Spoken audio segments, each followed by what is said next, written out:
Welcome to Basic Brewing Video. I'm James Spencer. I'm Steve Wilkes. This is your show again. It is your mine. show. I had a little whistle. Whistle there. I don't need to wet my whistle. It's already there. I'm turning into a Wild West prospector all of a sudden. You're like you're Gabby Hayes. Oh Lord, I've got a beer. He said the sheriff is near. That's right. The sheriff is near. I am not from Havana, baby. Pardon. Excuse you while you whip that out. Excuse me while I whip this out. This is a supposedly a Canadian lager. Oh. So I'm using Imperial yeast, never yeast, Right. which was a Canadian style lager yeast from last winter. So here we are in August. But at any rate, that's what I used, and the name of the beer is Nevermind Pseudo Lager. It's a tribute to Emily Litella. So, what's all this I hear about preserving our national racehorses? all this violins on TV. Anyway, it's a 5.9% beer. The original gravity was 1050. I'm sorry, 1055. The pre-boiled gravity was 1050. The final gravity was 1010. I used the Canadian lager yeast Never, which I'd never used before, and it worked very well. Of course, I don't have the ability to to ferment at that low lager temperature, so a pseudo lager. Right. I did brew this at a time of the year when the fermentation chamber was about 68 to 70 degrees, so not bad, and it fermented very cleanly. The grain bill is 10 pounds of Pilsen malt. I used Briest 2-row Pilsner malt. Mm-hmm. And I used 1 pound of Weyermann dark wheat malt. Oh. So it's not a midnight wheat. It's just kind of I think it's a little caramelized maybe. It gives it like kind of a copper color. Yeah, and so that's it. And then the hops on this beer are 1.5 ounces of East Kent Golding at 4.9 alpha acids for 60 minutes, and 1 ounce of East Kent Golding, same hop, at 30 minutes. That's it. Oh.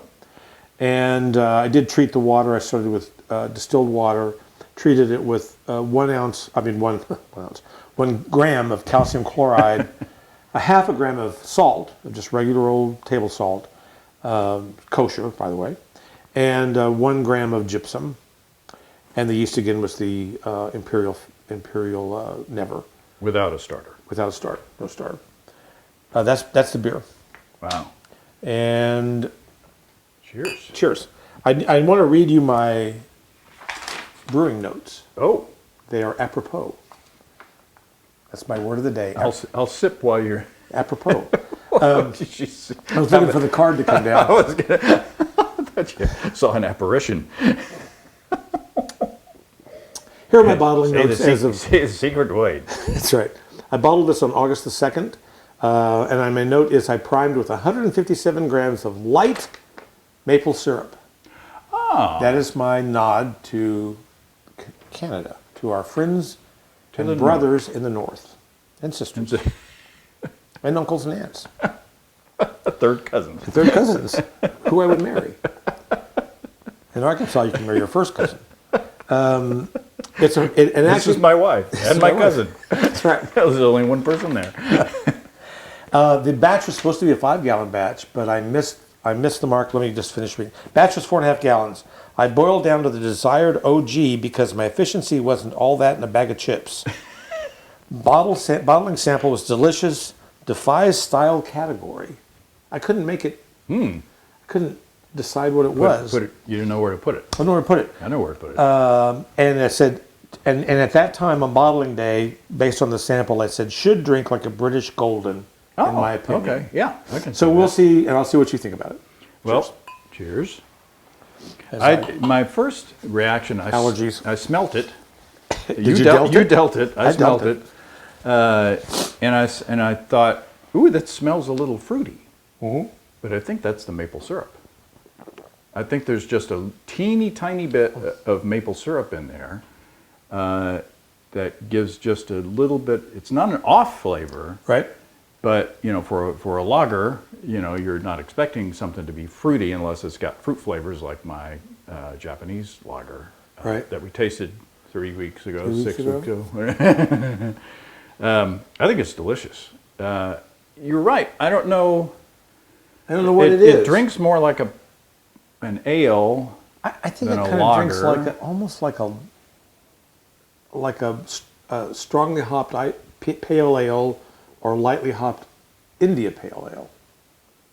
Yeah, it's that- more of it tastes more like a pale ale. Mm-hmm.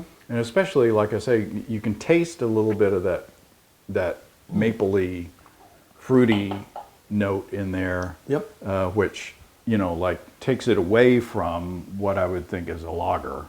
Yep. Because a lager is, crisp and clean and, maybe drier, maybe not necessarily. But this is, more into just a nice golden ale territory. Back in the old days, when brew pubs, first started, popping up, they would have like a golden ale or something that, on tap. That was, I think, maybe meant to like draw people away from the gold, the yellow lagers somewhat. Had a little bit more hop character. This has a lot of malt character. It's got the hops are nicely balanced. It's a super easy drinker. I wouldn't call it clean just because of that little bit of fruitiness, but it's not. That's not a ding against it at all. No, excuse me. Foster Brooks, all of a sudden. But it's still, the hop character is present enough that it's still relatively crisp. Mm-hmm. It's not gloppy No. at all. And I agree with you. And I think that dark wheat malt brought a new player to the game. Mm-hmm. I've never brewed with that grain before, and it did what I wanted it to do, which was to just give a little bit to the beer. When I first started brewing, probably most of us, I'll put in 2 pounds of 60 Crystal. Oh, why is this so sweet?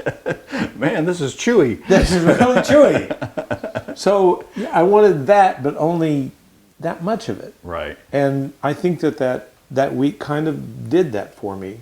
It was a nice little, experiment for me. And again, I think the beer's beautiful. And again, I'm a bottler, those of you that don't know me.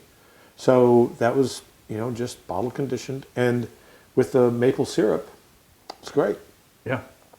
And I have to give a shout out, this isn't a commercial, but I have to give a shout out to Brewer's Friend, because they've got a little calculator for priming sugars, which was great. And I was like, I don't really know how, I wanted to use the maple syrup, but I had no idea how much to use. I had no clue. And I'm not smart enough to do that on my own. Mm-hmm. And lo and behold, they had all the sugars listed, including maple syrup, and that's what I used. And I think it carbonated it perfectly. Oh yeah, it was well carbonated. So, yeah. Yeah, good job. That's all I know to say about it. A 5-gallon batch, which I had to boil down to 4.5 gallons because I did something inappropriate. What? Has nothing to do with the beer. I thought it tasted kind of funny. Well, but but that's the thing about home brewing is that if you can brew for volume if you want to, but these days I'm not as greedy as I used to be. Exactly. In days of yore, I would have prioritized having more beer in the keg or in the bottle. Yeah. Because I was greedy. And I was afraid that the recipe says I have to boil for 60 minutes. What if I boil for 65 minutes? Yeah, I don't want to ruin it. I'm going to ruin it. No. And so, exactly. And so I got to the 60-minute mark. I took a refractometer reading, and I said, that's just not where I want it to be. And I had to make that decision whether to go with, I don't know, this is at 5.9%. Maybe it would have been 5%. I really don't know. But I opted for the beer that I wanted to make, even if I made a half a gallon less of it. Yeah. And it's okay with me. Yeah. I'm on your side. It doesn't have to be stressful. Exactly. It can be willy and nilly. You can relax don't worry Have a homebrew. and have a homebrew. I just came up with that. To Charlie Papazian, Charlie Papazian. who actually did. Okay, guys, that was fun. Eh? We didn't make any Canadian references. No, we didn't. Well, a couple of hosers. I gotta go so bad I can taste it. I'm so glad Rick Moranis is back. Take off, eh? Cheers. Come and visit us online at basicbrewing.com. You can find archive lists of our audio and video podcasts on homebrewing. You can also find our DVDs and our brewer's logbook, where you can track and log up to 50 batches of beer. Did you ever see the movie Paint Your Wagon? Is Lee Marvin and that's where he's. I was born under what? Yep. It's a really bad movie. Clint Eastwood singing and Lee Marvin singing are not things you would. No.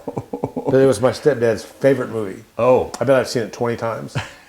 I was born